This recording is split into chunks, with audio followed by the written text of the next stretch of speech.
먼저 이 시편의 표제어를 보면 어떻게 기록이 되어 있습니까? 다윗의 기념하는 시라고 되어 있습니다. 이 표제어는 시편 70편에서도 찾아볼 수 있는데요. 70편에서는 이렇게 표제어가 기록되어 있습니다. 다윗의 시로 기념식에서 인도자를 따라 부르는 노래라고 기록이 되어 있는데, 오늘 이 시편의 표제어를 해석을 할 때 크게 두 가지로 해석할 수 있습니다. 첫째는 제사 의식과 관련해서 기념물을 태울 때 레위기 2장에 보면은 그 소재에 관련해서 그때 기념물이라는 이 단어가 사용이 되는데요. 제사를 드릴 때 이 기념물 일부를 드려서 전체를 하나님께 드린다고 할 때 이 시편을 부르거나 노래했을 수도 있고요. 다른 하나는 고난을 기념하거나 하나님께 고난을 기억하게 해달라는 그러한 의미로 해석할 수도 있습니다. 방금 우리가 시편 38편을 다 읽었는데요. 이 시편을 읽다가 보면은 감사에 대한 내용보다도 시인이 당하는 고난과 고통, 그리고 약간의 불평과 기도로 되어 있는 것을 볼 때 오히려 기념물을 드리면서 노래를 불렀다라기보다도 하나님께서 자신의 고난을 기념하고 또 그 고난을 기억하게 해달라는, 기억하기를 바라는 그러한 마음으로 이 시 표제가 붙었다라고 해석하는 것이 좀 더 그럴듯하다고 보입니다. 시편을 보면은 총 7개의 참회시가 있음을 알 겁니다. 시편 6편과 32편, 그리고 38편, 51편, 그리고 102편, 130편, 143편, 이렇게 7개의 참회시가 있는데, 시편 38편 우리가 읽었던 이 본문도 7개의 참회시 가운데 하나입니다.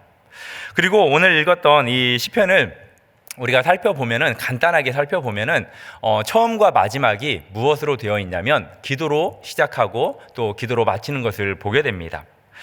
시인은 심각한 질병을 가지고 있었고, 그 질병은 그를 매우 고통스럽게 했습니다.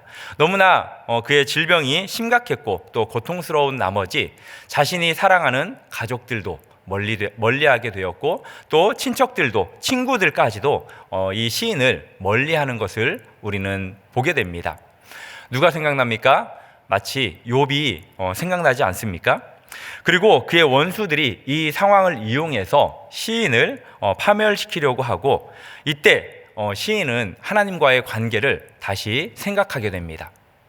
그 하나님과의 관계를 생각했을 때 이 시인이 얻은 것은 무엇이냐면, 자신이 당하고 있는 이 고난이 다른 문제에서 온 것이 아니라 자신이 지었던 그 죄의 결과라고 그가 인정하게 되었고, 깊이 회개하고 하나님께서 자신에게 은혜를 베풀어 주시고 또 도움과 구원을 해달라는 그 시인의 마음으로 이 시편이 기록되었음을 알 수 있습니다. 그리고 이 시를 읽으면서 우리가 특이한 것을 하나 발견할 수 있는데요. 그것은 다름 아닌 이 시의 죄와 질병의 성질에 대해서 기록되어 있지 않다라는 것입니다. 그 이유에 대해서는 이제 마지막 결론 부분에서 말씀드리도록 하겠습니다. 이 시편은 크게 네 부분으로 나눌 수 있는데요. 첫째는 주의 분노하심으로 징계하는 일을 멈춰달라는 시인의 호소입니다. 우리 다시 성경 말씀 1절을 한번 보도록 하겠습니다. 우리 1절 말씀 다시 한번 읽어볼까요? 시작. 여호와여, 주의 노하심으로 나를 책망하지 마시고 주의 분노하심으로 나를 징계하지 마소서. 시인이 하나님께 기도로 호소하는 내용인데요. 이 내용은 마치 어린아이가 무엇인가를 잘못하고 부모님께 호소하는 것과 같은 그러한 모습이라고 생각이 들었습니다. 제 자녀가 저나 제 아내에게 그렇게 호소하는 것 같은 그러한 생각이 들더라고요. 무엇인가를 잘못하고 책망과 징계를 하려고 할 때 아이가 울면서 제발 너무 심하게, 너무 과하게, 심각하게, 무섭게 그렇게 나를 책망하지 않았으면 좋겠습니다. 제발 불쌍히 여겨주세요, 용서해 주세요라고 말하는 이 아이와 같이 이 시인이 그렇게 하나님께 고백하는 것입니다. 왜냐하면 책망과 징계라는 이 단어가 가지고 있는 의미 때문에 시인이 그렇게 말했다라고 우리는 해석할 수 있는데요. 이 책망과 징계는 어떤 의미를 가지고 있냐면 결정하고 판결하고 입증한다라는 의미를 가지고 있습니다. 무엇인가를 결정하고 판결하고 입증하는 이 상황이 어디에서 벌어지는 상황이라고 생각하십니까? 그렇습니다. 법정에서 사용되는 상황에서 이 입증하고 또 판결하고 결정하는 이 상황이 되는 것이죠. 이 시인은 지금 하나님께 심판을 받는다고 생각하고 있는 거예요. 그렇기 때문에 하나님께서 나를 책망하지 마시고 징계하지 마시고, 즉 나를 심판하지 마시고 훈육해달라고 그렇게 말하는 것입니다. 그냥 말로 타일러 주시고 지도해 달라라고 그렇게 시인은 말하고 있는 거예요. 왜냐하면 하나님의 분노가 폭발해서 자신을 심판한다면 자신이 그 상황에서 절대 살아남을 수 없다라는 것을 이 시인은 잘 알고 있었기 때문이죠. 그리고 두 번째 단락은 2절부터 14절까지로 이렇게 나눌 수 있는데요. 이 시인이 죄로 인해 닥친 큰 고난, 그리고 고립, 그리고 적대감들을 자신이 한탄하는 내용을 기록하는 것을 보게 됩니다. 우리가 살다가 당하는 그러한 고난이나 질병의 모든 것들이 다 죄 때문만은 아닙니다. 그렇지만 어떤 때는 자신이 당하는 그 고난과 그 질병을 생각할 때 자신의 죄라는 그러한 느낌을 받을 때가 있습니다. 이것은 누구보다도 자기 자신이 잘 아는 것 같아요. 자기 자신이 죄를 지었을 때 어떤 어려움에 빠지거나 그리고 어떤 아픔이 왔을 때 이것이 단순히 하나님의 그냥 나를 향한 시험이 아니라 테스트가 아니라 나의 죄로 인한 그러한 결과다라는 생각을 우리가 하게 됩니다. 마치 시인이 지금 그렇게 자신의 죄 때문에 하나님께 고난당하고 또 질병 가운데 놓였다라고 고백하고 있는 것입니다. 그래서 하나님의 징계가 지금 어떻게 자신에게 찾아왔는지 비유적으로 그가 설명하는데 그 말씀이 2절입니다. 2절 말씀에 보면 주의 화살이 나를 찌르고 주의 손이 나를 심히 누른다라고 그렇게 시인이 고백하죠. 화살이 날아와서 자기 심장에 박혀버린 것입니다. 그리고 주님의 그 권능의 손이 자신을 눌렀어요. 하나님의 손이 눌렀다고 생각하니까 너무나도 두렵더라고요. 하나님의 손이 나를 눌렀을 때 어떤 느낌을 우리 성도님들은 가질까요? 너무나도 무겁다, 무섭다라고 이 시인은 고백하고 있습니다. 그 결과 하나님의 진노 때문에 자신의 살은 성한 곳이 없고 또 자신의 죄 때문에 뼈는 평안함이 없다고 시인은 고백합니다. 그러니까 머리끝부터 발끝까지 자신의 겉뿐만이 아니라 자신의 속까지 전체적으로 총체적으로 그가 고통을 받고 있다라고 고백하는 거예요. 그리고 그 시인은 자신의 죄악이 지금 넘친다라고 고백합니다. 무거운 짐 같아서 자신이 감당할 수 없다고 고백해요. 이 죄가 어떤 것인지는 이 시인은 밝히지는 않습니다.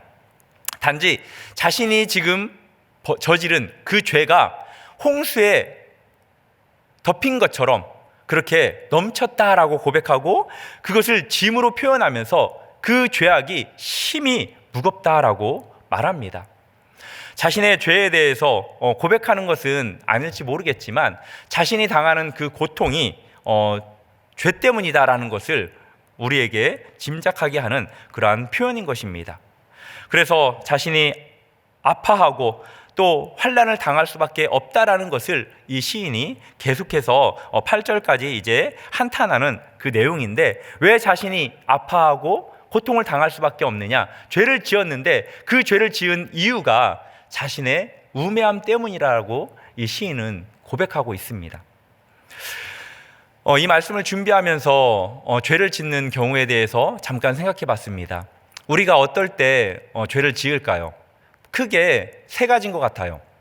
첫째는 무의식 중에 그냥 죄를 짓는 경우, 그리고 두 번째는 모르고 죄를 짓는 경우, 그리고 세 번째는 알고도 죄를 짓는 경우, 이렇게 크게 셋으로 나눌 수 있는 것 같은데, 우리 성도님들은 어떨 때 죄를 많이 짓는 것 같다고 생각하십니까? 무의식 중에 죄를 많이 짓는다고 생각하십니까? 아니면 몰라서 죄를 짓는다고 생각하십니까? 아마 그렇게 생각하실 분도 계실 겁니다. 그렇지만 제가 말씀을 준비하면서 곰곰이 생각해 보니까 무의식 중에 짓는 죄, 그리고 모르고 짓는 죄는 별로 없는 것 같아요. 다 알고 짓는 것 같아요. 맨 처음에는 그걸 모르고 짓는 것처럼 생각하지만 잠깐 시간이 지나면 내가 알았구나, 알면서도 지었구나 라고 그렇게 깨닫게 되더라고요.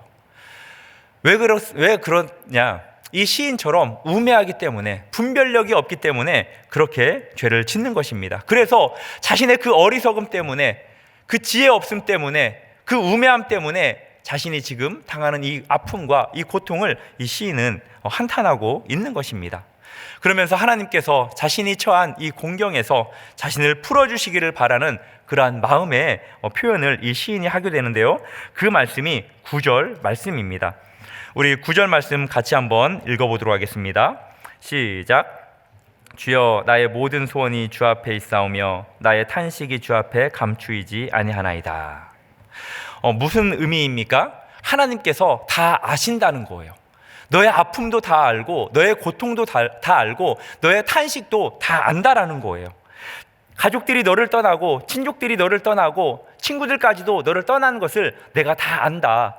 원수들이 너를 해치려고 하고, 원수들이 너를 꾀하고, 그때 네가 어떠한 말도 하지 않고 있었다는 것도 내가 다 안다라는 것을 이 시인이 깨닫고 하나님께서 자신을 풀어주기를 바라는 그 마음을 하나님께 고백하고 있는 것입니다. 하나님께서 우리의 처지와 형편을 안다는 것이 얼마나 큰 위로가 됩니까?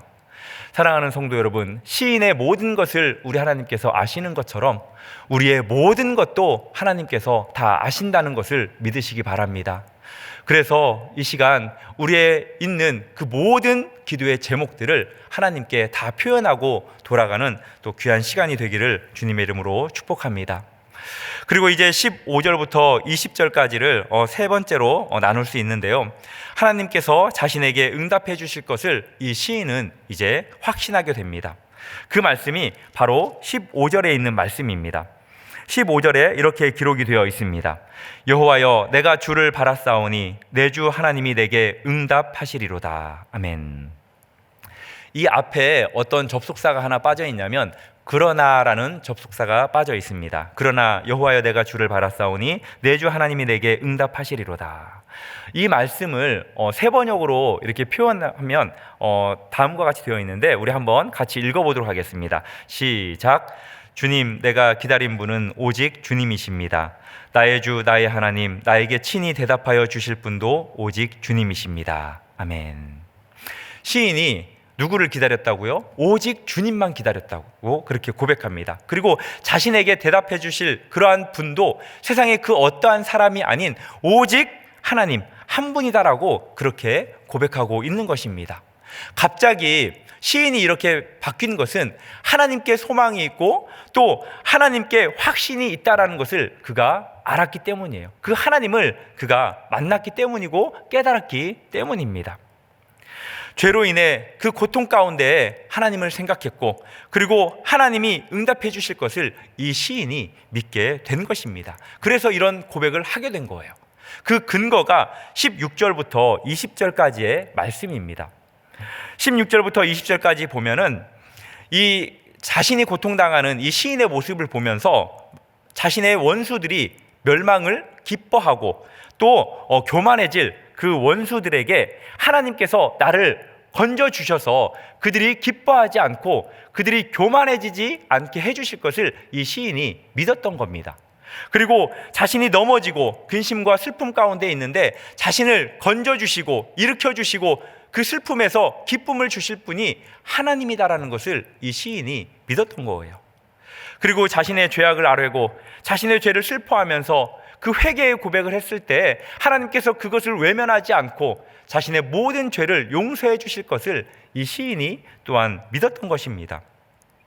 그리고 마지막으로 악인들이 자신의 선을 악으로 갚지 않게끔 허용하지 않을 것을 이 시인이 알아서 그렇게 하나님께서 자신의 그 기도를 응답해 주실 것을 확신하면서 마지막 21절, 22절에 자신의 기도를 응답해 달라고 이 시인은 호소해요. 우리 마지막으로 21절, 22절 말씀 한번 읽겠습니다. 시작. 여호와여 나를 버리지 마소서. 나의 하나님이여 나를 멀리하지 마소서. 속히 나를 도우소서. 주 나의 구원이시여. 아멘. 어쩌면 시인이 나를 붙잡아 달라고, 또 나와 가까이 해달라고 이렇게 긍정적인 표현을 쓸 수도 있었을 텐데, 이 시인이 좀 부정적인 표현을 좀 사용하는 것을 우리가 보게 됩니다. 나를 버리지 말아 달라고, 나를 멀리하지 말아 달라고. 오히려 이 부정적인 이 시인의 이 용어가 상당히 더 간절하다라는 것을 좀 더 느끼게 되었습니다. 그리고 이 시인이 상당히 긴급하게 하나님께서 응답해 달라고, 얼마나 자신의 그 상황이 고통스러웠으면 속히 나를 도와달라고, 자신의 구원자가 하나님밖에 없음을 이 시인은 고백하면서 이 시를 마무리 짓는 것을 보게 됩니다. 말씀을 맺도록 하겠습니다. 오늘 말씀을 통해서 우리가 깨달아야 될 것이 있는데요. 첫 번째는 죄의 결과로 당연히 징계가 임하는 것은 아니라는 것입니다. 우리가 당하는 그 징계와 또 그 질병들, 그 고통들은 다른 많은 요인들이 있을 수도 있고, 또 하나님이 우리를 테스트하는 그러한 상황 속에서 또 우리에게 허락하실 수도 있습니다. 우리가 깨달아야 될 것은 우리가 당연히 죄의 결과로 징계가 주어지는 것이 아니라는 것을 깨달아야 되고요. 또 두 번째는 죄에 대한 경고를 우리는 또 생각을 해야 됩니다. 작은 죄라도, 큰 죄뿐만이 아니라 작은 죄라도 가볍게 여겨서는 안 된다는 것이고, 또 어떠한 징계가 왔을 때 이것이 하나님이 나에게 주시는 징계이구나 라는 것을 깨달으면 그때 무릎 꿇고 하나님께 간구하고 또 회개하고 구원해 달라고 기도해야 한다라는 것입니다. 서두에 말씀드렸듯이 죄의 성질과 또 질병의 성질에 대해서는 기록하지 않은 그 이유가 무엇이냐면, 어떤 죄를 지었던지 간에 이 시인이 큰 질병 속에 그 죄로 말미암아 질병과 고통 가운데 있었을지라도 하나님께서 이 시인을 구원해 주셨던 것처럼 우리도 그렇게 그 구원이 적용된다라는 것을 가르쳐 주기 위해서 이 시인이 죄의 성질과 또 질병의 성질에 대해서 언급하지 않았다라는 것을 우리는 알아야 합니다. 사랑하는 성도 여러분, 하나님은 어떤 죄도 다 용서하실 수 있는 분이십니다. 적은 죄, 큰 죄 할 것 없이 하나님은 다 사해 주시는 분이시고, 또 작은 질병, 또 작은 고통뿐만이 아니라 큰 질병, 큰 고통도 우리 하나님께서는 다 해결해 주시고 구원해 주실 수 있는 분이십니다. 우리가 이 자리에 나온 이유, 우리가 이 시간 기도하는 그 이유는 바로 그분이 우리의 구원자라는 것을 누구보다도 이 시인처럼 우리가 잘 알고 있기 때문이라고 믿습니다.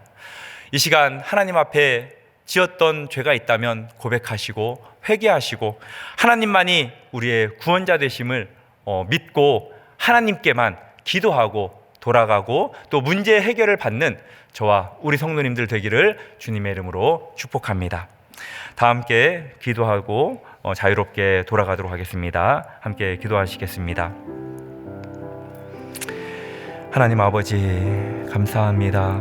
하나님, 우리가 처한 상황이 무엇 때문인지 누구보다도 우리 하나님은 알고 계십니다.